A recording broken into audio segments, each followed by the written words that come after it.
What's up? It's the Rental Dom, Style Boogie. Kid Terrific, Rockwell Association, established 1977, Style Boogie. And Lawful Limited, and the Magnetic Boss. We got the main man, one of the OGs from the Boogie Down Bronx. Introduce yourself, my brother. Well, back in the days, it was well known as Prince Master Rock. Prince was able to keep the Prince. Master because I mastered everything, and Rock because I rocked the shit out of you. Awesome, awesome, man. So you know, listen, man. I haven't seen you in 35 years, bro. And I'm excited, bro. I went out there. You know, today's the first time you've seen him in 35 years. In 35 years, you know, we talked a few times on the phone, and I'm like, yo, we gotta get together, man. And here we are.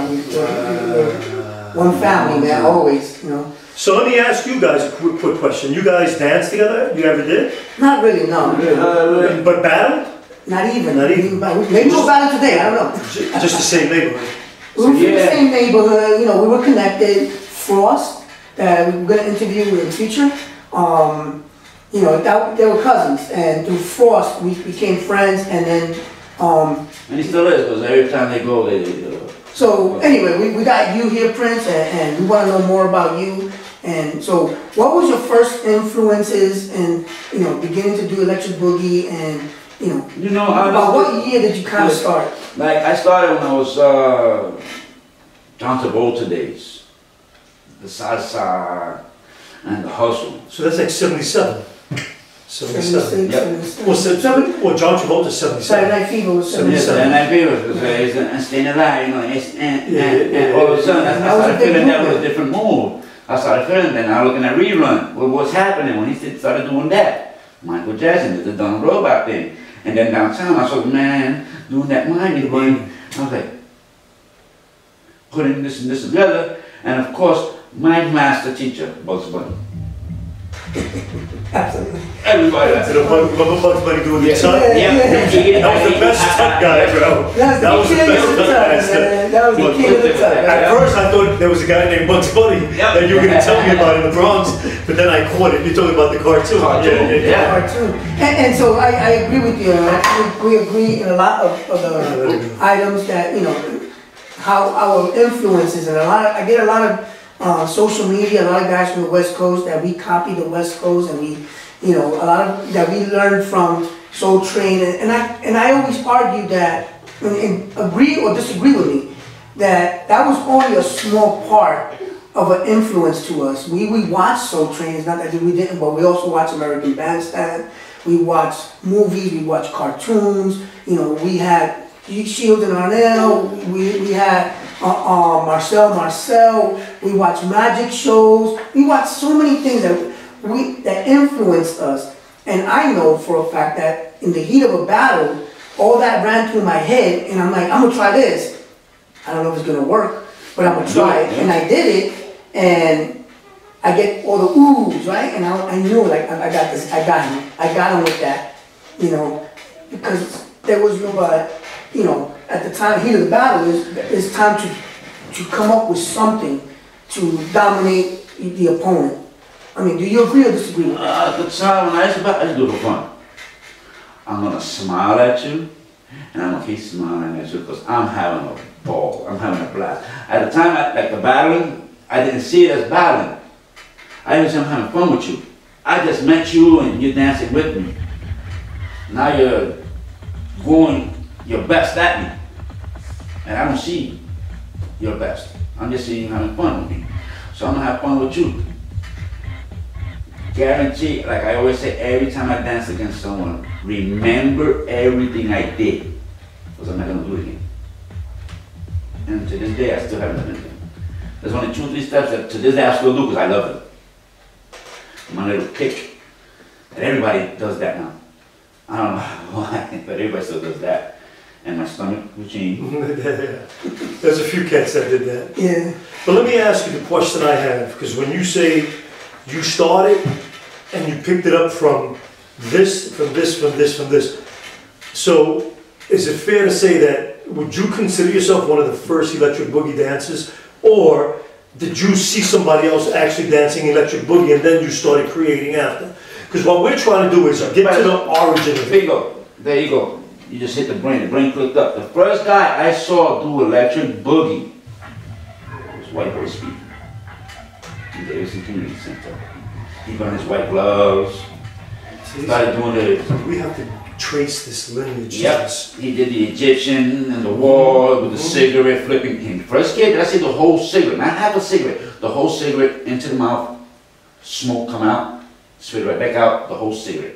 What year do you think? This was 78, 79 in Davidson Community Center. That's correct. You know, I battled Speedy one time actually. I battled him in university.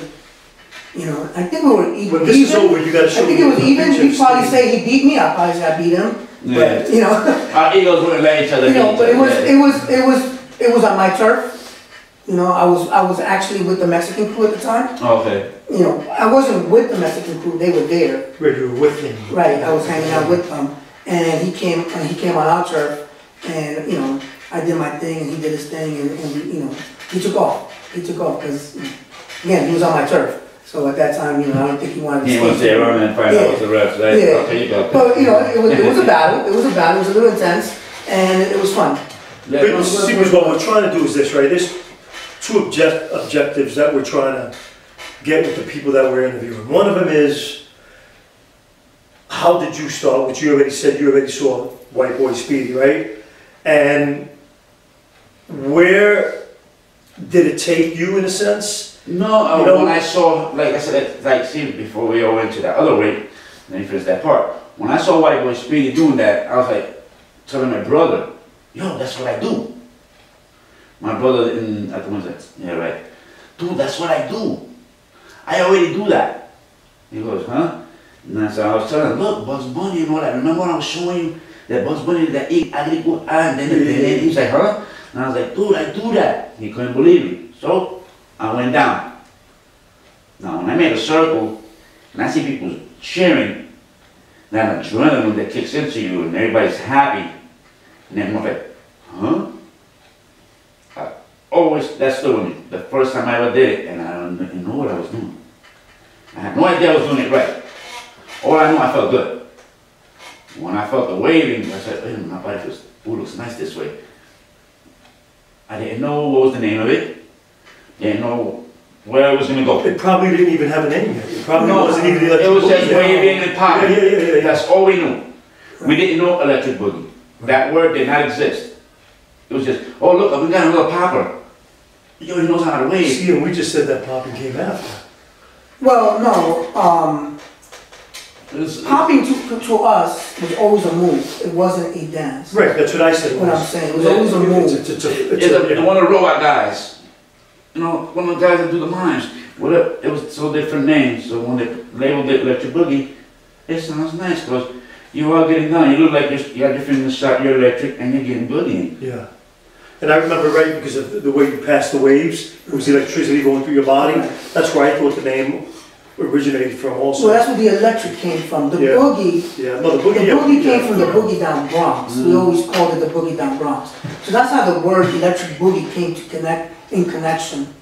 And then remember, you know, boogie in that time, through disco music and through rap, and we always said boogie. It was just a word.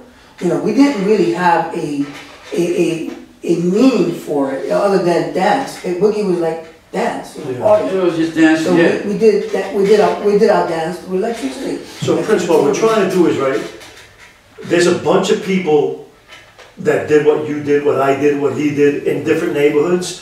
We're trying to bring these people out to light because, for example, you were probably, and your crew was probably local legends or local heroes in the neighborhood that never made it past that, right? Like a lot of people did not.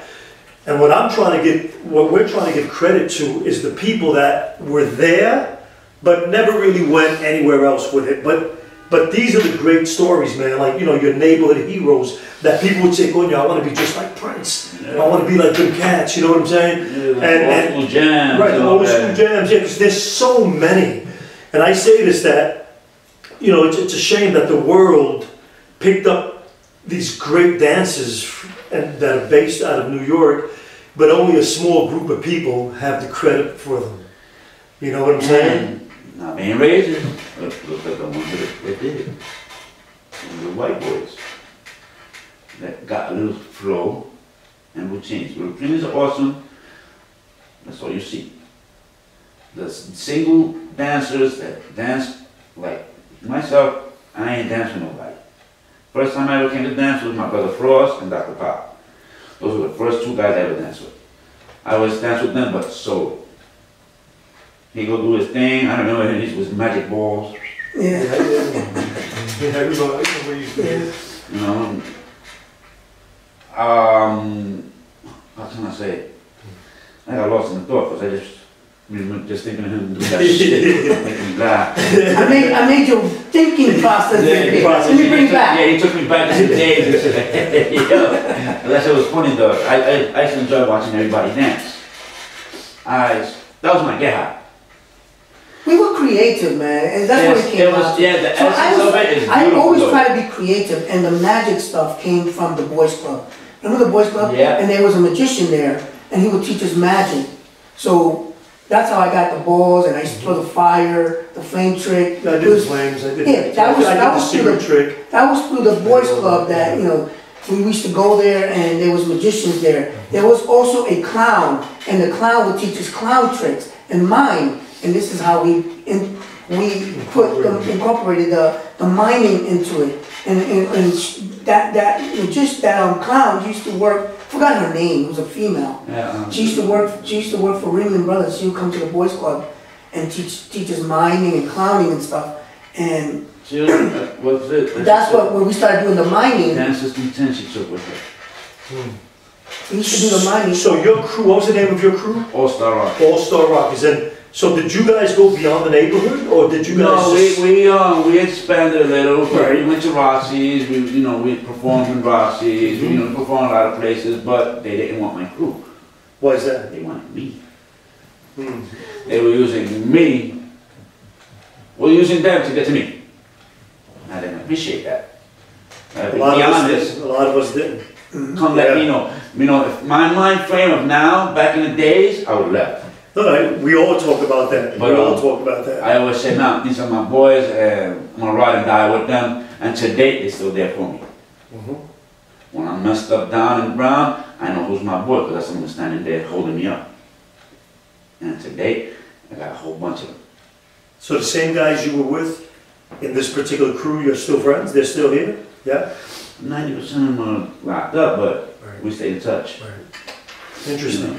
And the ones that are gone, peace to them, Like I see, like videos like this, I always said that I would like to name guys that were known and they were awesome that people forgot about.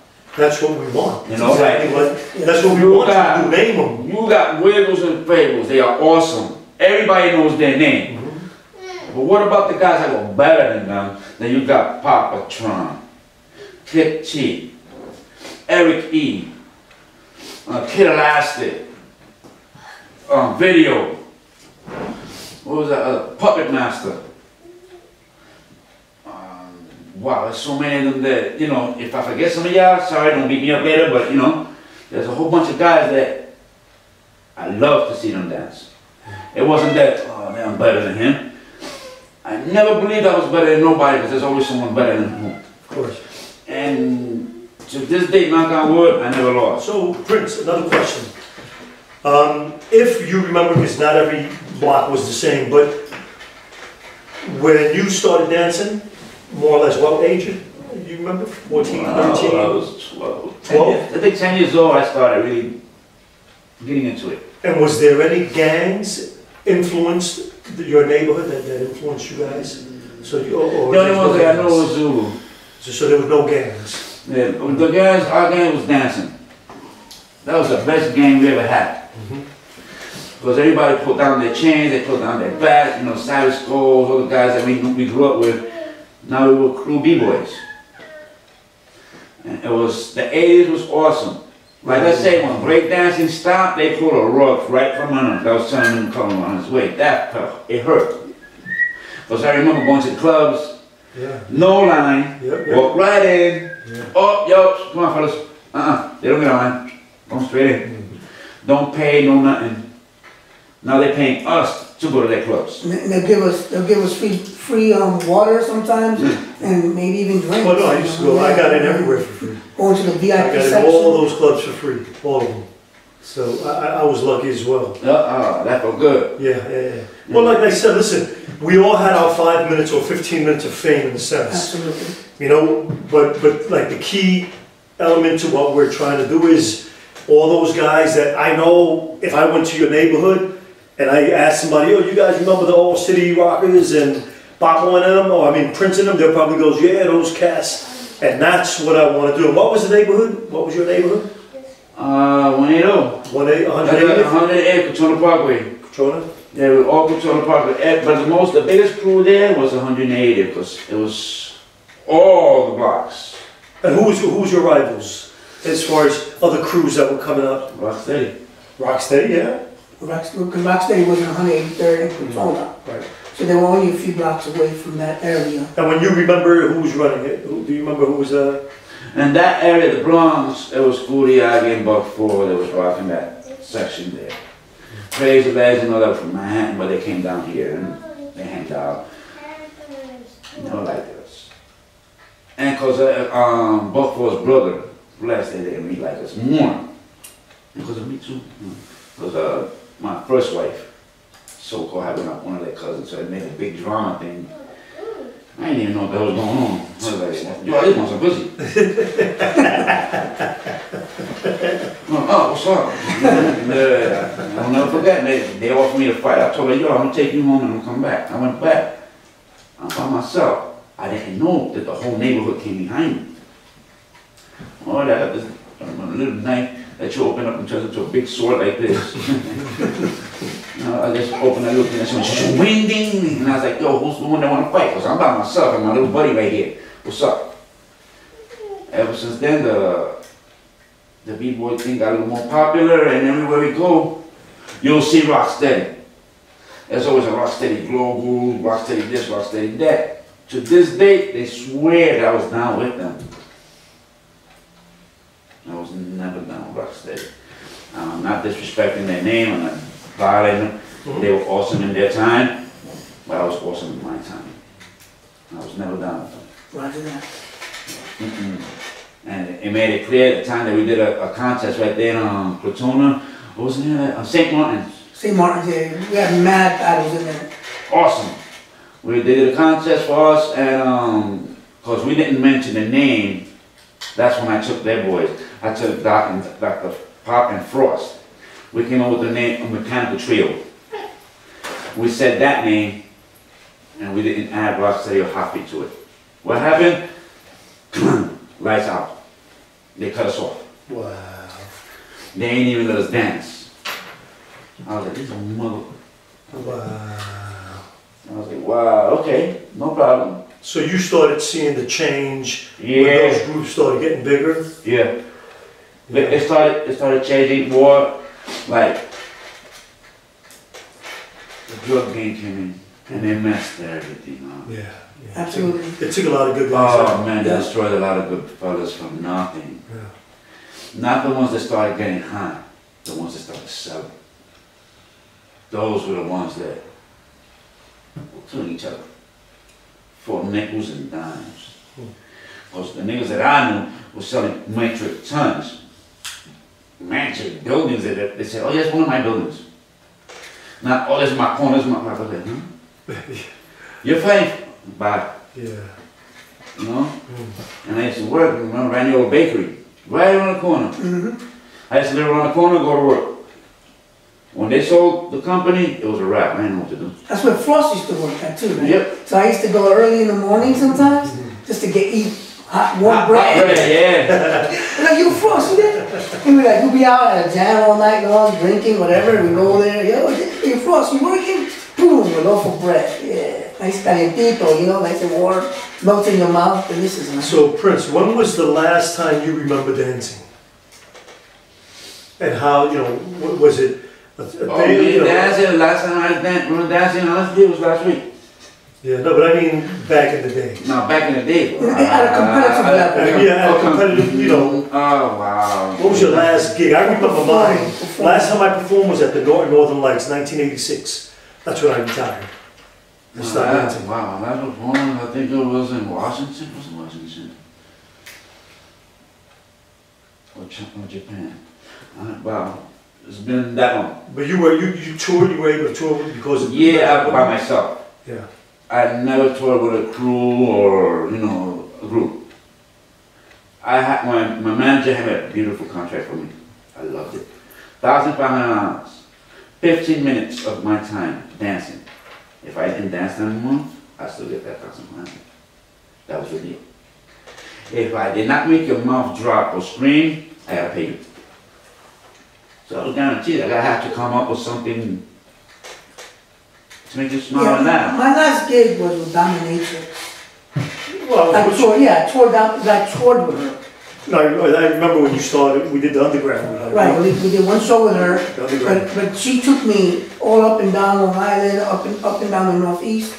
You know, we were going like to Rhode Island, you know, down to Philadelphia. Yeah. I think that's the last time you and me really looked up, that we performed at the Underground. After that, 14th Street. so when we stopped touring, my mom said, you gotta do something with your life, you know, because I wasn't doing nothing. And that's when I took a flight to California, and to Northern California with my brother in Fort Ord. Well, I wish I could have did that, but I couldn't do that. I was 15 and daddy. My life had raised that little girl, and I should have just left because the girl picked up and left. She left me and I was young. Didn't know what to do. What was Nancy Red Girls killed? So I figured that would kill me and didn't do it. Got me fucked up. When I was in and out of prison, it changed my life. I was right there. My wife told me, I would have known that that would change you, I would have been gave you a kid. What was yours? Did you have a signature move or signature style that everybody said, yep, that's Prince? Oh, wow. Because I remember when you taught me, I remember I had my signature shit that people knew me for. I think everybody had Everybody knows for my signatures, my stomach routine, my hand going straight around, grabbing my privates. Oh, you could do that? You were flexible? You're double jointed? Yeah. Oh, that's why. I was, do that. I was my Egyptians. Everybody back in the day was doing this. I brought it forward, bringing it in, and bringing it down, and bringing it around, clocking and breaking it this way, that. They were like, what the hell is that? I said, coming off the wall, breaking it. They were like, what? Oh, shit again. You know, when you smoke a little weed back in the days, your body's going everywhere back in the day when it's up straight. Your weed made us into masters. I remember we used to, me and him, we used to sit down, smoke a joint and right away. Yeah, start thinking of shit. Dude, the routines we put together. Smoke like, weed. Whoa, you're the master of the clouds, bro. Whoa, yeah. Eastern High School, baby. Eastern District, that's because the trade bags were good back in the day. Yeah, I was gonna say, hell yeah. The trade bags. Garden Street was awesome, bro. This young generation don't even know what a trade bag is. Dude, you get 3 blunts out of a trade bag. Remember? 3 blunts out of a trade bag. You know? Like, fuck, bro. And it was good stuff. And it was good shit. Every now and then you got some oregano when they were running low, but most 95% of the time he was dancing in the storm. He was dancing in the storm non-stop. After the commercials you're dancing. Yeah, dude, I know. But you're feeling good. Now you can blend, you smoke, you yeah, I don't smoke. I can't smoke. Where did you go for most of your jams? Because a lot of people don't understand what jams are. Okay. Or where they took place at. 90% of our jams was in Mapes, 129, 118, in the back of the school, Pole Park, 161, Yeah, I went to Pole Park. Grand Concourse, Echo Park, James Adams, back of the school. There was mostly, like I said, the jams were behind the school. Where everybody said Hamburg Court. Radio or DJ? DJ. Yeah. There was no boombox. That's walking around the neighborhood, starting shit when you had a crew walking with your boombox. See another crew, let's go. This was jam that this crew came, that crew came, this crew came, everybody from all directions came to one center, and it was on. You on dance floor tonight? Of course. Yeah, baby. What's that? Song, doing dance. All in one sense, it was so awesome. I used to love that because that's where I met everyone. What race, what nationality, we didn't care what style you was, if it was Dale Huevo or Electric And this is Boogie. something that Store loves to talk about. So I'm gonna bring it up this time. So at the jams, right? And you go to the circle and people will throw down. Who were the majority of the nationality in the circle? Puerto Ricans. Thank you. I keep saying it, man. And I hate to bring. I just said it differently. That's No, all. you just did it different. And that was going to be one of my questions to Listen, you. let me influence Because I don't want to sound biased again, I don't but want to be prejudiced, man, but the ones that gave Electric Boogie and breaking its flavor were Puerto Ricans. thank you. Thank brother. you. The blacks, they Absolutely. gave it their flow. Amen, amen. Yeah, And even though, listen, even yeah, though yeah. we're interviewing a few of the brothers, which God bless, they did their thing, but I've always said that when it came, I don't start, I'm second generation boogie boy because I learned because of him. Because before I met him, I'm known for loft style dancing, which loft style dancing originated with the blacks, believe it or not. And then, of course, the Puerto Ricans were always around, but, we piggybacked off of it. But when it came to the b-boy scene, before it was b-boying, the hip-hop scene before it was hip-hop, okay, give credit to the music, to the blacks and whatnot, but the dancing, the style of clothing, just the persona, there was all more Iguas, bro. I'm telling you, I went to battles. I went to battles in Manhattan, I went to battles in Queens, everywhere I went. Dude, we battled Puerto Ricans, sometimes different Latinos and whatnot, but out of all the crews, wherever I went, of course there was always a brother or two there. But I'm talking about if you had a crew of 15, maybe there was 1 or 2 blacks. You understand? And I know that we're going to get ridiculed for this, a lot of backlash for this, but what I'm saying is, I know there were groups out there that were just blacks, and I know they had their thing, but they weren't as spread out as we were. And it became famous around the world because of Puerto Ricans, the dance. The dance part. The dance part of it, And we had our rappers and our DJs. Of course. But they dominated that part. But That's exactly. 100%. That's what I say. On paper, movies, TVs, they dominated. But in reality, you go outside and ask the main question, who really rocked this shit? They're going to tell you, Puerto Ricans. It's not going to be, say, on paper that. No. So, as a dancer, how much you learn from Soul Train? Or did you watch Soul Train? I was in Brian and shit, man. I didn't learn anything from Soul Train either. No. To be honest with you, I watched it every week, but I didn't learn The crazy No, it was a thing about great show. It's also, I loved it, the music. Yeah. That's what I used to go for. Yeah. When they did the Soul Train line, I was weepy. Yeah, I used to love the Soul Train line though. I used to watch it. No, absolutely. But I never picked up anything. But the truth is that I ain't like that. Soul Train was definitely an influence. It was definitely an influence, but it was a small part of the influence. Okay. We got more influence from Bugs Bunny than we did from Soul Train. Okay, let's do it like this. Everybody's knowing about Soul Train now. Yes. Because of the so-called, like we were talking about breaking the movie, the name Boogaloo style of California. Because of Soul Train. Soul Train is a California style. Okay, that's theirs. I give them that. I was a little kid. I ain't give a shit what name it was. I'm listening to Diana Ross sing. I was in love with her, man. I was watching these soul brothers sing. I'm not. Yeah. I didn't know what he was doing. I thought he was having a heart attack or seizure. I'm a little kid. You know what I'm saying? Now that I'm older and I'm, trying to find the history of it, I'm seeing them breaking it down. Like, damn, they've been on TV when I was a little kid and they were rocking. But at least listen, but they label it like they labeling Electric Boogie. Right. Electric Boogie is a New York stamp.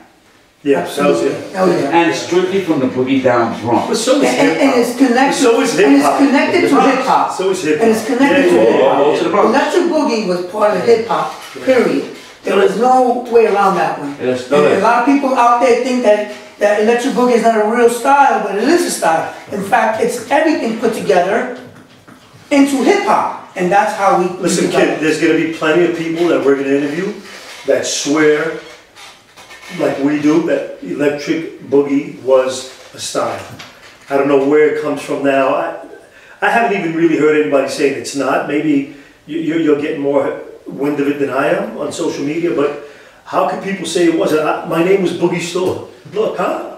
I never even showed you this. Oh, Moonwalk was a big name that we used too. Moonwalk. But look, and if you see, you know, it clearly states, you know, that everything you see, like my boy AD and Madge, but when I started with, you know, as this thing, the whole thing here, it says it, Boogie Store. My whole name, Boogie Store. You know, Puerto Rican, you know, the Puerto Rican thing. But I don't know if you had seen, I don't even think I showed you I don't think I've seen it now. No, this was a book that came out and I made the front cover. What does it say? Look, doing his own thing. Look, Boogie Store, bro. So I never promoted this, but yeah, I was on the front cover of this book. This was, I think, 1980, 82, 83. I gotta look at it. But but this was all. But Dale Huevos after, mind you, that comes from Lost Style dancing. Yeah, that's what I'm saying. What I did, yeah. So Electric Boogie is definitely the dance of hip hop. And anybody on that?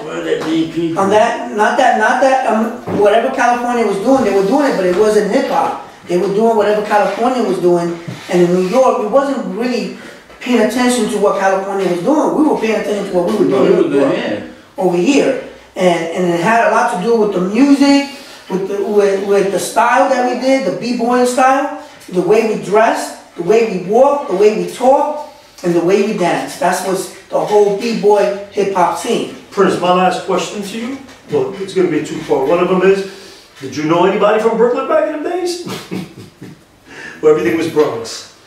I was alive.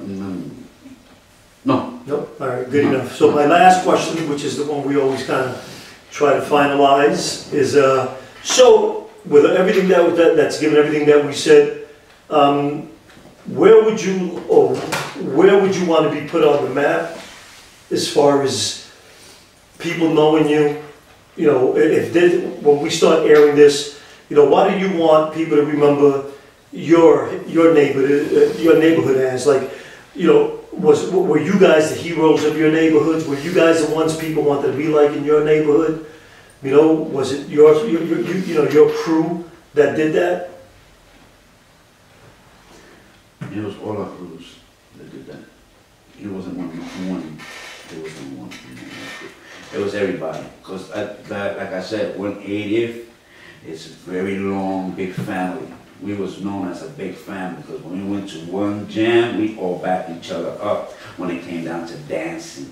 So could you name some of those crews from 180th? From 180th. Because you only said Rocksteady and your crew. Okay, we had the Hughes Boys, TCK, of course 180 crew, MBS, that's Mohegan Bomb Squad. We had, of course, the All-Star Rockers are us, the Savage Skulls, Savage Nomads, the Chamberlains, right. All big family coming straight down 180th. If some of the guys don't get mad if I don't mention you, I still live there. And you know, there was a lot of crews. There was so many. There was Happy Rockers was there. Rockwell Association. Rockwell Association was over 183rd, only 3 blocks away from what was it with Locomotion and Fast? Locomotion and Fast were Hot Feet. They were Hot Feet Rockers. No, they had another name. Maybe. Hot Feet Rockers. Rest in peace. Rest in peace, my brother right there. That was a nice boogie boy too, and B-boy. I don't remember their name. They were awesome too. There were so many of us that, let's say you from your crew over there, you from this crew over there, and I'm from this crew over here. We go together to a jam. We're still 180 crew. That's us. Right. When I said Fast, I meant Fantasy Fast. Fantasy Fast. Rest in peace. And let's never forget Blaze, my partner. My first partner was Blaze, and we were both from Rockwell Association. Well, rest brother, in peace, Blaze. I want to say thank you for coming. We're going to have something eventually called, I just caught a brain fart, please excuse me. Round table? Round table. Mm-hmm. And, you know, if you could always bring back people that you know of that are willing to talk, man. We're always, we're hoping to make this an ongoing thing, whether, 20 people watch it or 20 million people watch it. We just want to keep this going because I would love to promote all the heroes from the neighborhoods, man. No worry, I'll be back. There, you come back. And I feel a little more comfortable because, I wish Shorty with me, she got me. Sure, we'll do it again. Prince, appreciate it. my pleasure meeting you, brother. And I'm glad you guys linked up after 35 Oh my God, yo, so many years, man. Wow. So remember, cats, the Red Zone Don, AKA KT. Style Boogie, where the history and the real stories are always going to be told.